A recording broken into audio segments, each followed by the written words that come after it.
Hello दोस्तों, आशा करते हैं आप लोग बहुत अच्छे होंगे। द परफेक्ट स्टडी में आप सभी लोगों का बहुत बहुत स्वागत है। बीएड फर्स्ट सेमेस्टर या फिर फर्स्ट ईयर की क्लास स्टार्ट हो चुकी है और हम लोग फर्स्ट पेपर को बिल्कुल बेसिक से डिस्कस कर चुके हैं। फर्स्ट पेपर कहने का मतलब है जो आपका चाइल्डहुड एंड ग्रोइंग अप है उसकी क्लास कंप्लीट हो चुकी, बाल्यावस्था एवं उसके विकास को। यदि आप लोग उन क्लास को नहीं देखे हो तो आपको क्या करना है, द परफेक्ट स्टडी के प्लेलिस्ट वाले ऑप्शन में जाइएगा। यूट्यूब चैनल जो है वो प्लेलिस्ट वाले ऑप्शन में जाके आपकी प्लेलिस्ट बनी हुई चाइल्डहुड एंड ग्रोइंग अप की, जो भी आपको पेपर पढ़ाए जाते हैं सबकी प्लेलिस्ट बनी हुई है। तो प्लेलिस्ट में आपको जितनी क्लास मिलेंगी उनको पूरा बेसिक से कवर कर लीजिएगा, एग्जाम में आपको बहुत ज्यादा हेल्प करेंगे। ठीक है, अब हम लोग सेकंड पेपर की शुरुआत कर चुके हैं और सेकंड पेपर में आपकी फर्स्ट क्लास कंप्लीट हो चुकी है। और फर्स्ट क्लास में हम लोग पढ़े थे भारतीय शिक्षा दर्शन ऐतिहासिक परिप्रेक्ष्य में, यानी हिस्टोरिकल पर्सपेक्टिव में हम इंडियन एजुकेशन के बारे में जाने थे। और आज हम लोग अपने इस क्लास में मेन टॉपिक को कवर करने जा रहे हैं, यानी 3-4 टॉपिक को एक साथ, जैसे शिक्षा के संवैधानिक प्रावधान। ये दोनों टॉपिक एक ही हैं और भारतीय संविधान में शिक्षा संबंधी कौन कौन से आर्टिकल, कौन कौन से अनुच्छेद बताए गए हैं और भारतीय संविधान के 42वें संशोधन आपके सिलेबस में है, इसके बारे में हम लोग जानेंगे, जो 1976 में हुआ था भैया। इसके बारे में इंदिरा गांधी जी के कार्यकाल में, तो इसके बारे में थोड़ा सा जानेंगे। और शैक्षिक अवसरों की समानता के बारे में हम लोग जानेंगे, शैक्षिक अवसरों की समानता के बारे में। ठीक है, तो ये भी क्लास आपकी इंपॉर्टेंट है, कंटेम्प्रेरी इंडियन एजुकेशन की, सभी यूनिवर्सिटी के बच्चे पढ़ सकते हैं। यदि आप वीर बहादुर सिंह पूर्वांचल से या फिर किसी भी यूनिवर्सिटी से हैं, यदि आपके पेपर का नाम है समसामयिक भारत और शिक्षा, तो पूरी क्लास को आप बेहतर रूप में पढ़ सकते हैं। ठीक है, आइए अब हम लोग क्लास की शुरुआत करते हैं। और आज हम लोग अपने क्लास में इन 4 टॉपिकों पे बात करने वाले हैं। सबसे पहले क्लास की शुरुआत करने जा रहे हैं शिक्षा के संवैधानिक प्रावधान में। मैं थोड़ा सा भूमिका आपको बना देता हूं कि शिक्षा के संवैधानिक प्रावधान का मूल कॉन्सेप्ट क्या होता है, यानी इसका मूल आधार क्या कहता है। ध्यान से मेरी बात को समझिएगा। शिक्षा के संवैधानिक प्रावधान में यही हम लोग जानते हैं कि कोई भी व्यक्ति है, भारत का कोई भी व्यक्ति किसी वर्ग से, किसी जाति से, किसी धर्म से बिलोंग कर रहा है भैया, हम उसके हिसाब से बिल्कुल एक तरीके से उससे किसी भी प्रकार से भेदभाव नहीं करेंगे। ये कहता हमारा शिक्षा के संवैधानिक प्रावधान, यानी हम उसे जो उसका भैया उचित न्याय है, उसे न्याय के लिए भी सारे रास्ते खोलेंगे, उसको स्वतंत्रता प्रदान करेंगे, यानी उसका जो भी विचार है, जो भी वो धर्म को मानना चाहता, जो भी उसके अभिव्यक्ति हैं, उनको व्यक्त करने का हम मौका भी देंगे। समता और बंधुत्व की भावना भी हम लोग डेवलप करेंगे। ये कहता है शिक्षा के संवैधानिक प्रावधान। और यही इसका मूल आधार भी है कि भैया हम भारत में किसी भी व्यक्ति से किसी प्रकार से उससे भेदभाव नहीं करेंगे, ना ही उसके जाति के आधार पे, ना ही उसकी निर्धनता के आधार पे, ना ही उसके गरीबी के आधार पे, बल्कि सभी व्यक्तियों को हम समान भाव से देखेंगे। सभी यूनिवर्सिटी, सभी कॉलेज में समान भाव से दाखिला देने के मौका भी देंगे। यही कहता है बच्चे हमारा शिक्षा का संवैधानिक प्रावधान। बस मूल कॉन्सेप्ट समझ लीजिए, एग्जाम में कॉपी बड़े आराम से आप लोग लिख देंगे। एग्जाम में क्वेश्चन पूछ सकता है शिक्षा के संवैधानिक प्रावधान से आप क्या समझते हो, तो यही कह देना कि हमारे संविधान में 4 आदर्श बताए गए हैं, जैसे न्याय, यानी कोई भी व्यक्ति है अगर वो न्यायालय के दरवाजे पे जाता है तो उसे बिना भेदभाव के जो भैया सही है, जो उचित है, उसे उस प्रकार का न्याय दिया जाएगा। स्वतंत्रता, यानी अगर कोई व्यक्ति किसी प्रकार का व्यवसाय करना चाहता, उचित व्यवसाय करना चाहता है, किसी धर्म विशेष को मानना चाहता, तो बिल्कुल स्वतंत्र है। समता और बंधुत्व की भावना उसके अंदर डेवलप की जाएगी, यानी किसी व्यक्ति से किसी प्रकार का भेदभाव नहीं किया जाएगा। चाहे कोई भी व्यक्ति राजनीतिक में जाना चाहता तो वो आसानी से राजनीति में भी जा सकता है। किसी को विशेष अधिकार नहीं दिया जाएगा कि भैया जन्मजात, हम राजनीतिक प्रक्रिया को जन्मजात नहीं बनाएंगे। ये कहता हमारा शिक्षा का संवैधानिक प्रावधान। तो मूल कॉन्सेप्ट को यदि आप लोग समझ गए तो एक बार यस कर दीजिए और ध्यान से मेरी बात को समझिएगा। हमारे संविधान ने स्पष्ट किया है कि कानून की दृष्टि में प्रत्येक व्यक्ति का स्तर बराबर है। यानी यदि देखो, स्तर कहने का मतलब है, देखो ध्यान से समझना, आप कहोगे सर प्रधानमंत्री जाते हैं तो रास्ता रास्ता पूरा क्लियर कर दिया जाता है, हम जाते हैं तो रास्ता क्लियर क्यों नहीं किया जाता, क्योंकि हमारे संविधान में तो सभी व्यक्ति बराबर हैं। देखो ध्यान से मेरी बात सुनना, कानून की दृष्टि से मान लीजिए यदि आप कोई अपराध किए हो, एक आप सामान्य व्यक्ति हो और कोई अपराध किए हो, और मान लीजिए कोई राजनेता है या फिर कोई बड़ा आदमी, बहुत पैसे वाला आदमी है, वो भी अपराध किया है, तो कानून की दृष्टि में दोनों का स्तर बराबर होगा, दोनों को उचित दंड दिया जाएगा। ऐसा नहीं कि जो गरीब व्यक्ति है उसको भैया एक तरीके से बहुत ज्यादा दंड दिया जाएगा, प्रताड़ित किया जाएगा, जो अमीर व्यक्ति है, जो सक्षम व्यक्ति है, उसे उसे छोड़ दिया जाएगा। नहीं, कानून यानी हमारे संविधान में सभी व्यक्तियों का जो दर्जा है भैया, अगर आप अपराध किए हो तो बिल्कुल आपको उचित जो एक तरीके से सजा है वो आपको दी जाएगी। कोई कोई भेदभाव नहीं किया जाएगा। तो इस पॉइंट को समझते हुए आगे आप लोग बढ़िए और आपकी जो भी अभिव्यक्ति है, जो भी आपकी आस्था है, जो भी आपका विश्वास है,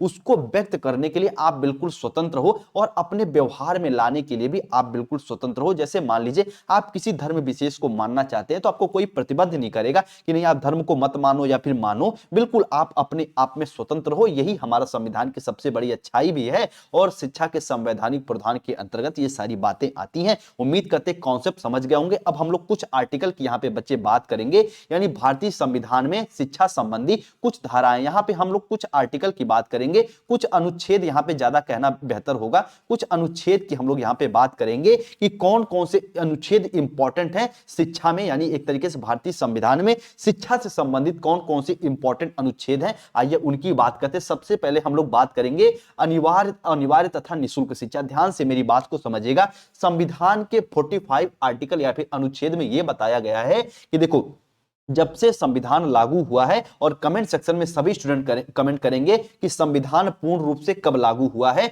तो संविधान जब से पूर्ण रूप से 1950 में जब से लागू हुआ है, उससे लेके 10 वर्ष तक, कितने वर्ष तक बच्चे, तो 10 वर्ष तक जो भी है 14 वर्ष की आयु तक बालक हैं, उनको बिल्कुल अनिवार्य व निःशुल्क शिक्षा प्रोवाइड की जाएगी, ताकि वो अपने व्यक्तित्व का, अपने चरित्र का सर्वांगीण डेवलपमेंट उनका हो पाए। चाहे कोई व्यक्ति बिल्कुल गरीब हो, चाहे व्यक्ति कोई अमीर हो, भैया 14 वर्ष तक उसे शिक्षा अनिवार्य रूप से दी ही जानी चाहिए। और यह कार्यभार सेंट्रल गवर्नमेंट की सौंप देती है स्टेट गवर्नमेंट को, यानी राज्य सरकार को। उम्मीद करते हैं ये अनिवार्य और निःशुल्क शिक्षा आप लोग समझ गए होंगे शिक्षा के संवैधानिक प्रावधान में, ठीक है। तो हमारे संविधान में आर्टिकल 45 में साफ साफ बता दिया गया है कि जो 14 आयु वर्ष तक पूरी करने तक सभी बच्चों के लिए संविधान लागू होने से 10 वर्ष तक भैया अंदर स्वतंत्र व अनिवार्य शिक्षा की व्यवस्था का प्रयत्न करेगा राज्य। इतना इसके बारे में आप लोग जानते रहिएगा, ठीक है। आइए उसके बाद थोड़ा सा अगले पॉइंट को समझिए, अल्पसंख्यकों की शिक्षा, ठीक है।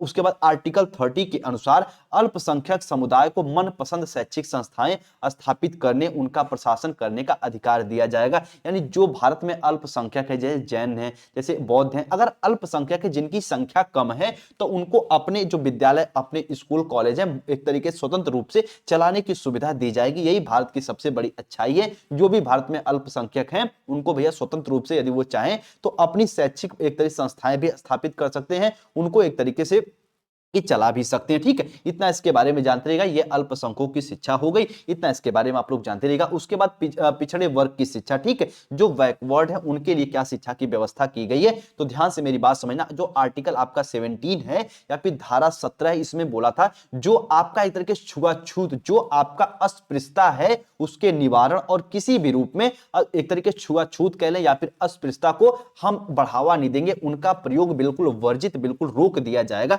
इतना इसके बारे में आप लोग जानते रहिएगा। तो यानी ये कहता है पिछड़े वर्ग, चाहे आप किसी भी वर्ग से बिलोंग कर रहे हो, आपकी एक तरीके से इतिहास अच्छा नहीं रहा हो या फिर आपकी आर्थिक स्थिति अच्छी नहीं रही हो, तो आपके किसी भी प्रकार से जो सार्वजनिक, जो एक तरीके से पब्लिक प्लेस है, उस पर आपसे किसी प्रकार का भेदभाव नहीं किया जाएगा। ये कहता आपका आर्टिकल 17। इतना इसके बारे में आप लोग जानते रहिएगा। आर्टिकल 24 क्या कहता है, धारा 24 क्या कहती है, 14 वर्ष से कम आयु के किसी बच्चे को किसी फैक्ट्री वगैरह या फिर कारखाना या फिर खतरनाक रोजगार कार्य के लिए हम लोग नियुक्त नहीं कर सकते। तो ये इंपॉर्टेंट है, क्योंकि पहले क्या होता था, लोग बच्चों को एक तरीके से खरीद फरोख्त भी करते थे और बच्चों को ले जाके काम वगैरह भी करवाते थे। तो ये हमारे आर्टिकल 24 में बता दिया गया कि जो बच्चे 14 साल से कम है, पहले तो भैया उनको क्या करिए, आप एजुकेशन दीजिए, ठीक है, एजुकेशन दीजिए। उसके साथ साथ उनको किसी फैक्ट्री, किसी एक तरीके से हार्ड वर्क में उनको इंप्लीमेंट नहीं कर सकते, उनको लगा नहीं सकते। तो ये भी इंपॉर्टेंट हो जाता है। इतना इसके बारे में जानते रहेगा पिछड़े वर्ग की शिक्षा के बारे में, ठीक है। आइए थोड़ा सा पिछड़े वर्ग की शिक्षा के बारे में थोड़ा सा और जान लीजिए। आर्टिकल 23 क्या कहता है, मनुष्यों के क्रय और विक्रय पे एक तरीके से उन पे रोक लगेगी। यानी क्या होता था ना, पहले मनुष्यों को खरीद के यहां से दूसरे यहां बेच दिया जाता था। आज भी बहुत ऐसी घटनाएं देखने को मिलती हैं कि जितनी भी बहन बेटियां, उनको लोग चोरी से भागा फुसला के बड़े बड़े शहरों में ले जाते हैं, वहां पे बेच देते हैं। तो इस प्रकार के जो क्रय विक्रय, इनको एक तरीके से घनघोर अपराध माना गया है और इनके प्रति भी कड़ी सजा से एक तरीके से प्रावधान किया गया है। तो आर्टिकल 23 में बताया गया जो मनुष्यों का क्रय विक्रय होता है, एक तरीके से खरीद और लेन देन होती, उन पे रोक लगा दिया जाएगा। और आर्टिकल 15 कहता है हिंदुओं के सभी सार्वजनिक धार्मिक संस्थाओं के द्वारा पिछड़े वर्गों के लिए खुले रहेंगे। तो ध्यान से मेरी बात समझना, आप चाहे किसी भी वर्ग से हो, किसी भी जाति से हो, आप किसी भी मंदिर में पूजा पाठ कर सकते हो, कोई आपको रोक टोक नहीं लगाएगा। कोई आपको ये नहीं कहेगा कि भैया तुम गरीब हो, तुम मंदिर में मत जाओ, तुम पूजा मत करो। इस प्रकार से रोक टोक इसमें बिल्कुल रोक दिया जाएगा। और ये बताया गया था आपके आर्टिकल 15 में। तो ये भी एक तरीके से आपकी शिक्षा से संबंधित ही है, तो हम सबको ये सारी चीजें पढ़नी रहती है। उसके बाद देखो धारा 16 और 335 में बोला गया कि जो भी राज्यों के सार्वजनिक सेवाओं में स्थान आरक्षित करने की छूट रहेगी, यानी जो भी राज्य, जो भी स्टेट गवर्नमेंट है, उनको ये फ्रीडम दी जाएगी कि जो भी सार्वजनिक, जो भी पब्लिक सर्विस है, उसमें कुछ हम आरक्षण दे सकते हैं जो भी पिछड़े वर्ग के लोग हैं, ताकि वो भी समाज के मुख्य धारा से जुड़ पाए। तो ये भी इंपॉर्टेंट है, ये भी आपके दिमाग में होना चाहिए। उसके बाद आर्टिकल 46 क्या कहता है कि पिछड़े वर्गों के शैक्षिक व आर्थिक हितों के उन्नयन तथा उनके सामाजिक अन्याय व सभी प्रकार के शोषण से उनकी सुरक्षा मिलेगी। यानी जो भी व्यक्ति पिछड़े वर्ग से बिलोंग कर रहा है, जिसकी भी आर्थिक स्थिति अच्छी नहीं है, यानी समाज के जो भी व्यक्ति मुख्य धारा में नहीं जुड़ पा रहा है, उसके खिलाफ हम बिल्कुल भी उसका शोषण नहीं करेंगे या फिर उसको सामाजिक अन्याय उसके साथ नहीं होने देंगे। और ये आर्टिकल बताता है भैया 46, ये भी इंपॉर्टेंट है। तो पिछड़े वर्ग की शिक्षा के बारे में ये सब रहा। अब थोड़ा सा आगे समझ लीजिए, 4 एंड लास्ट ये है आपका धार्मिक शिक्षा के बारे में। ठीक है, कि जो भी शिक्षा के संवैधानिक प्रावधान है, उसमें धार्मिक शिक्षा के बारे में क्या बोला गया है, ध्यान से मेरी बात समझना। संविधान के 21वीं धारा के अनुसार यह बताया गया था, किसी धर्म विशेष के प्रचार प्रसार के लिए दान देने के लिए किसी व्यक्ति को बाध्य नहीं किया जाएगा। जैसे मान लीजिए भारत में भैया कई ऐसे धर्म चल रहे हैं, आप ऐसे नहीं कह सकते कि नहीं किसी विशेष धर्म को बढ़ावा देने के लिए आपको दान देना, नहीं तो आपको भारत से बाहर कर दिया जाएगा। नहीं, ये बात बिल्कुल गलत है। तो कहने का मतलब है आप किसी को बाध्य नहीं करेंगे धर्म के प्रचार प्रसार के लिए। सबका अपना अपना एक तरीके से अभिव्यक्ति है, आजादी है, सब लोग अपने अपने अनुसार अपना जीवन व्यतीत कर सकते हैं। हाँ, जो व्यक्ति अपने स्वेच्छा से दान करना चाहता है अपने धर्म के लिए, वो कर सकता है, पर हम किसी को बाध्य, किसी को फोर्स नहीं करेंगे। ये कहता है आपका एक तरीके से धार्मिक शिक्षा के अंतर्गत। ठीक है, उसके बाद आपका आर्टिकल 28 या फिर अनुच्छेद या फिर धारा 28 क्या कहती है कि अन्य धर्मों के अनुयायी को उनकी सहमति के बिना धार्मिक अनुदेशन नहीं देना चाहिए। कहने का मतलब है आप कोई भी धार्मिक अनुदेशन भी दे रहे हैं या फिर गवर्नमेंट भी उनको कोई अनुदेशन दे, तो उनके अनुमति के अनुसार ही कोई दिशा निर्देश को लागू करे। तो ये भी इंपॉर्टेंट हो जाता है आर्टिकल 28। ठीक है, चलो आर्टिकल 28 के 1 में क्या कहा गया है, पूरी तरीके से राज्य के धन से चलने वाला कोई भी शिक्षण संस्थान में धार्मिक शिक्षा नहीं दी जाएगी। जैसे हम कह सकते हैं, मान लीजिए अभी आपका कोई प्राइमरी स्कूल है, वो गवर्नमेंट उसको फंडिंग कर रही है, तो उसमें ये नहीं कि आप धार्मिक शिक्षा पढ़ाने लगो, कोई इस्लाम के बारे में बताया जा रहा हो या फिर आप कोई हिंदुज्म के बारे में, कोई जैनिज्म के बारे में, कोई एक विशेष धर्म के बारे में नहीं बताओगे, बल्कि हाँ सभी धर्मों का थोड़ा बहुत आप बता सकते हो कि सभी धर्म अच्छे होते, सबको अडॉप्ट करने की आवश्यकता होती, उनकी जो अच्छाइयां होती धर्म के अनुसार जीवन व्यतीत करिए। लेकिन किसी विशेष धर्म को आप ये नहीं पढ़ा सकते कि जैसे आप कोई पब्लिक स्कूल है, उसमें आप कुरान नहीं पढ़ा सकते, मुख्य रूप से उसमें गीता नहीं पढ़ा सकते। हाँ, उसके कुछ अंश को पढ़ा सकते हो, लेकिन मुख्य रूप से आप उसको धार्मिक शिक्षा नहीं बना दोगे। ये कहता आपका आर्टिकल 28 का 1। ठीक है, इंपॉर्टेंट है, इसको ये भी आपके दिमाग में होना चाहिए धार्मिक शिक्षा के बारे में। उसके साथ साथ कि आपके आर्टिकल 22 के 2 में कहा गया है कि सहायता प्राप्त या राज्य से मान्यता प्राप्त शिक्षण संस्थाओं में किसी सदस्य को उस संस्था द्वारा चलाए जा रहे किसी धार्मिक अनुष्ठान में भाग लेने के लिए विवश नहीं किया जा सकता। यानी आप किसी को प्रतिबद्ध नहीं करोगे, किसी को एक तरीके से मुख्य रूप से फोर्स नहीं करोगे कि किसी आप विशेष धर्म को ज्वाइन करो या फिर उसके जो भी उनके फंक्शन हो रहे हैं उसमें आपको पार्टिसिपेट करो। आप किसी को भी यहाँ पे एक तरीके से फोर्स नहीं कर सकते। ये आपका कहता है आर्टिकल 22, इंपॉर्टेंट है ये भी। अब कुछ नोट पॉइंट हम आपके लिए लेके आए हैं, ये इंपॉर्टेंट है। जैसे हम कह सकते हैं दृश्य सामग्री, जैसे आर्टिकल 49 में बोला गया है कि प्रत्येक राज्य, स्मारक, संसद, उसके शासक के द्वारा राष्ट्रीय महत्व को घोषित तथा जो भी वस्तुएं हैं, जो गवर्नमेंट की वस्तुएं, उनका वो संरक्षण करेंगी। यानी हम कोई भी व्यक्ति किसी को या फिर कोई भी पब्लिक प्लेस पे जाने से हम रोक भी नहीं सकते, और साथ में जो भी गवर्नमेंट की चीजें हैं उनको एक तरीके से उनका रख रखाव करेंगे। ये बताया गया आर्टिकल 49 में, ये भी इंपॉर्टेंट है। उसके साथ भाषा अनुदेशन के बारे में क्या गया, संविधान के एक तरीके से अनुच्छेद 350 के ए में सीधे सीधे बताया गया है, प्रत्येक राज्य तथा राज्य के प्रत्येक स्थानीय निकाय प्राथमिक स्तर पर अल्पसंख्यक समूहों के बच्चों के लिए मातृभाषा में अनुदेशन के लिए पर्याप्त सुविधाएं प्रदान करेगा। यानी जो बालक जिस मातृभाषा को सीख रहा है उसी मातृभाषा में उसे एजुकेशन दीजिए, और ये सुविधा भैया आपको सुनिश्चित कराना है आपके राज्य को, और राज्य स्तरीय जो भी सुविधाएं हैं वो इनका एक तरीके से इनका संचालन कर सकती हैं कि मातृभाषा में ही एजुकेशन आपको दिया जाए। और आपका चाहे आपका एनसीएफ 2005 हो गया, चाहे आपका एनसीएफ 2005 हो गया, चाहे आपका आरटी राइट टू एजुकेशन हो गया आपका कि 2009 हो गया। ठीक है, ये भी कहते हैं कि जो भी आप एजुकेशन दे रहे हो वो मातृभाषा में ही बालक को शुरुआत में दो। तो यही आपका संविधान भी कहता है भाषा अनुदेशन के बारे में। और सबसे इंपॉर्टेंट एंड लास्ट ये है कि भैया आप हिंदी लैंग्वेज को, ठीक है, प्रचार प्रसार के लिए भी संविधान में बताया गया है कि धारा 351 में कहा गया है कि यह संघ का कर्तव्य होगा, यानी सेंट्रल गवर्नमेंट का यह कर्तव्य होगा, राज्य गवर्नमेंट का यह कर्तव्य होगा कि वह हिंदी भाषा के प्रचार प्रसार व विकास को प्रोत्साहित करे, ताकि भारत को समग्र संस्कृत के समस्त तत्वों के लिए अभिव्यक्ति का माध्यम बन सके। यानी भारत में तरह तरह की लैंग्वेज हैं, लेकिन एक मुख्य लैंग्वेज के रूप में हिंदी उभर के सामने आ पाए। और ये आपके जो भी संघ, जो आपका एक तरीके से सेंट्रल गवर्नमेंट है, इसका ये कर्तव्य बनता है कि वो इसके लिए फंडिंग करे, इसको प्रोत्साहन दे हिंदी लैंग्वेज को लिए। तो ये कुछ एक तरीके से आपकी शिक्षा के संवैधानिक प्रावधान थे। ये उम्मीद करते हैं एक एक प्रावधान को आप लोग समझे होंगे। बस ये थ्योरेटिकल चीज है, इसमें ये नहीं कि आपको एक तरीके से, अभी जब मैं थर्ड पेपर आपको पढ़ाऊंगा psychology of learner learning and teaching, तो उसमें जब मैं आपको पढ़ाऊंगा थॉर्नडाइक साहब को, तो बिल्कुल समझाऊंगा कैसे प्रयोग किए थे। उसके बाद जब पॉलाव साहब को पढ़ाऊंगा, जब आपके मेन स्किनर साहब को पढ़ाऊंगा, तो वो सबको बताऊंगा उन्होंने अपना प्रयोग कैसे किया। लेकिन इसमें सिर्फ थ्योरेटिकल चीजें हैं, तो वो आपको बताना। बस उम्मीद करते समझ रहे होंगे कि भारतीय संविधान में शिक्षा संबंधी कौन कौन सी धाराएं हैं, बीएड में आपको क्या क्या पढ़ना है, ये सारी चीजें एक बार आप लोग रिवीजन जरूर करिएगा। उसके साथ साथ हम लोग अगले पॉइंट पे चलते हैं। अगला इंपॉर्टेंट पॉइंट है कि संविधान में 42वां संशोधन, ठीक है, 42वां संशोधन कब किया गया? तो 1976 में किया गया। भैया किसके कार्यकाल में किया गया? तो हमारी हमारी एक तरीके से प्रधानमंत्री श्री इंदिरा गांधी जी के कार्यकाल में इसको किया गया। और इसको जाना क्यों जाता है? मुख्य रूप से हमारा जो एक तरीके से कह सकते हैं प्रस्तावना, उसमें 3 शब्द मुख्य रूप से जोड़े गए, समाजवादी, धर्मनिरपेक्ष और राष्ट्र की एकता और अखंडता, इसमें यह जोड़ा गया। तो यह 42वां संशोधन इंपॉर्टेंट हो जाता है। इसके बारे में इतना आप लोग जानते रहिएगा। यानी हमारे प्रस्तावना में जोड़े गए जो शब्द हैं वो समाजवादी, धर्मनिरपेक्ष और राष्ट्र की एकता और अखंडता जोड़े गए। ये प्रस्तावना में जोड़ दिए गए किसके संशोधन द्वारा? तो भैया हम कह सकते हैं संविधान के 42वें संशोधन में। इंपॉर्टेंट है, आपके दिमाग में ये चीजें होनी चाहिए। ठीक है, आइए लास्ट पॉइंट आज की आप समझ लीजिए आप लोग कि शैक्षिक अवसरों की समानता अवसरों की समानता के लिए जो शैक्षिक प्रावधान किए गए, यानी सभी व्यक्तियों के लिए आप शिक्षा को प्रोवाइड कराओ, उसके लिए कौन कौन से हमारे एक तरीके से हमारे संविधान में कौन कौन से प्रावधान किए गए, किस अनुच्छेद के द्वारा? आइए इंपॉर्टेंट अनुच्छेद की हम लोग बात कर लेते हैं।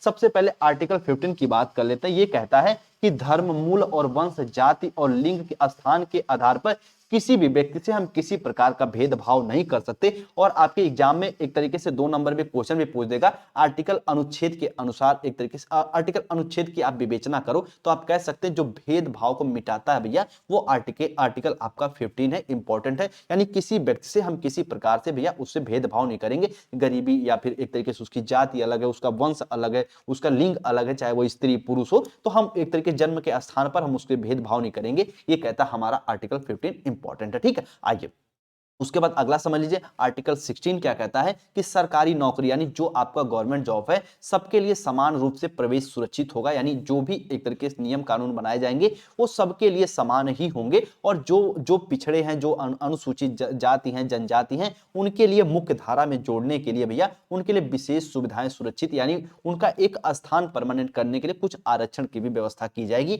ये कहता है आपका आर्टिकल 16 इंपॉर्टेंट ये भी है। ठीक है, तो ध्यान से मेरी बात को समझिएगा। अनुसूचित जाति और जनजाति के लिए क्यों विशेष सुविधाएं दी जाती है? क्योंकि वो देखो शुरू से ऐसा माना जाता है कि उनका विकास समग्र रूप से नहीं हो पाया है। तो जो शिक्षा की मुख्य धारा से जोड़ने के लिए, समाज की मुख्य धारा से जोड़ने के लिए उनको कुछ विशेष सुविधाएं दी जाती हैं। और यही आरक्षण का मुख्य उद्देश्य भी होता है, ताकि सभी व्यक्ति समान रूप से समाज का प्रत्येक भागीदारी बन पाए। ठीक है, उसके बाद अनुच्छेद 19 क्या कहता है? आर्टिकल 19 क्या कहता है? प्रत्येक भारतीय नागरिक भारत में कहीं भी अपने व्यवसाय करने का उनको अधिकार होता है। ठीक है, यानी आप भारत में हो, भारत के हो, भारत के नागरिक हो, तो आप भारत के किसी भी कोने में आप अपना व्यवसाय कर सकते हो, शांति से चला सकते हो, किसी प्रकार का आपके साथ कोई भेदभाव नहीं किया जाएगा। उसके बाद अनुच्छेद 28 कहता है कि जो भी शिक्षण संस्थाएं हैं उसमें प्रवेश के लिए कोई भेदभाव नहीं किया जाएगा कि आप भैया उच्च वर्ग से हो तो आपको प्रवेश दिया जाएगा, आप निम्न वर्ग से हो आपको प्रवेश दिया जाएगा, नहीं दिया जाएगा। तो कहने का मतलब किसी प्रकार से आप आ रहे हो, आपको बिल्कुल अच्छे से एडमिशन भी मिलेगा, आप पढ़ाई भी करोगे। हाँ, उसके लिए जिम्मेदार आप हो। यदि आप नहीं पढ़ रहे हो तो भैया वो अलग बात है, लेकिन आपको किसी प्रकार से भेदभाव का सामना नहीं करना पड़ेगा। ये कहता आपका अनुच्छेद 28। तो जो इंपॉर्टेंट थी ये पूरी क्लास हो गई है। अब आपके लिए जो इंपॉर्टेंट क्लास आने वाली है वो सबसे पहले हम लोग समझेंगे अलग से शिक्षा के उद्देश्य में, राज्य संबंधी उद्देश्य, उसके बाद व्यक्तिगत उद्देश्य, ठीक है, व्यवसायिक उद्देश्य, उनको हम लोग समझेंगे। उसके बाद एक क्लास आपकी आएगी महात्मा गांधी पे, उसके साथ साथ महात्मा गांधी की क्लास बाद में आएगी। उसके पहले हम कुछ कमीशन को पढ़ाएंगे, जैसे आपका कोठारी कमीशन साहब हो गए, कोठारी दौलत राम कोठारी साहब हो गए, ठीक है। उसके बाद एक तरीके से हम एक तरीके से कुछ शिक्षा नीतियों के बारे में पढ़ाएंगे, चाहे आपका 68 हो गया, चाहे आपका 86 हो गया, चाहे एक तरीके जो भी इंपॉर्टेंट है, मूलाधिकार आयोग हो गया, उन सबको साथ में हम आपको पढ़ाने वाले हैं। उसके साथ साथ आपको फिर उसके बाद हम लोग महात्मा गांधी, एक रविन्द्रनाथ टैगोर जी की क्लास आएगी, एक जेके कृष्णमूर्ति की, ठीक है, इसके हिसाब से एक अरविंद घोष की क्लास आएगी, और तब जाके आपका कंटेम्प्रेरी इंडिया एंड एजुकेशन समाप्त होगा। तो बेहतर जो भी चीज आपके लिए इंपॉर्टेंट है वो सब मैं द परफेक्ट स्टडी के यूट्यूब चैनल पे आपको प्रोवाइड करूंगा, ठीक है। और आप लोग इसका कंप्लीट नोट्स के लिए आप इस नंबर पे संपर्क कर सकते हैं। और बीएड से संबंधित कोई भी कभी कोई डाउट आपको लगे बच्चे, तब भी आप लोग बेहिचक मुझे as a teacher, as a बड़ा भाई, छोटा भाई मान के आप लोग इस नंबर पे संपर्क कर सकते हैं। मैं बिल्कुल अपना 100% देके आपको समझाने का प्रयास करूंगा, ताकि आप बिल्कुल आसानी से अपना 2 साल का बीएड कंप्लीट कर लें और जो भी आगे की तैयारी करें उसमें द परफेक्ट स्टडी आपको हेल्प कर पाए, ठीक है। चलिए, उम्मीद करते हैं पूरी बात को आप लोग समझे होंगे और क्लास समझ में आई, अच्छी लगी हो तो अपने दोस्त यार तक जरूर शेयर करिए। जो भी कॉलेज का ग्रुप वगैरह बना है, क्लास को लाइक वाइक तो जरूर कर दिया करिए। और लास्ट में जब क्लास समाप्त हो जाए तो भैया कमेंट सेक्शन में कमेंट जरूर कर दिया करिए, कौन सी पॉइंट आपको कहां समझ में आई है और क्लास कैसी लगी, फीडबैक जरूर दे दिया करिए, ठीक है। क्योंकि आप फिजिकली रूप में हमारे सामने नहीं है, तो जो आपका कमेंट आता है वही समझिए एक तरीके से हम लोग का फीडबैक होता है एज टीचर का, ठीक है। तो आप लोग कमेंट जरूर किया करिए, अपना फीडबैक जरूर दिया करिए, ठीक है। चलिए, टेलीग्राम चैनल से नहीं जुड़े तो जुड़ जाइए, डिस्क्रिप्शन में सारी लिंक है। आपके मन में कोई डाउट वगैरह हो तो आप इंस्टाग्राम चलाते हैं तो जुड़ जाइएगा, नहीं चलाते तो कोई बात नहीं, चलाइएगा अभी मत, ठीक है। चलिए, उम्मीद करते हैं पूरी बात को आप लोग समझेंगे और मिलते हैं हम लोग अपने अगली क्लास में। सभी दोस्त यार भाई बहन अपना ख्याल रखिए और ठंडी में बच बचा के रखिए। सभी को जय हिंद, जय भारत।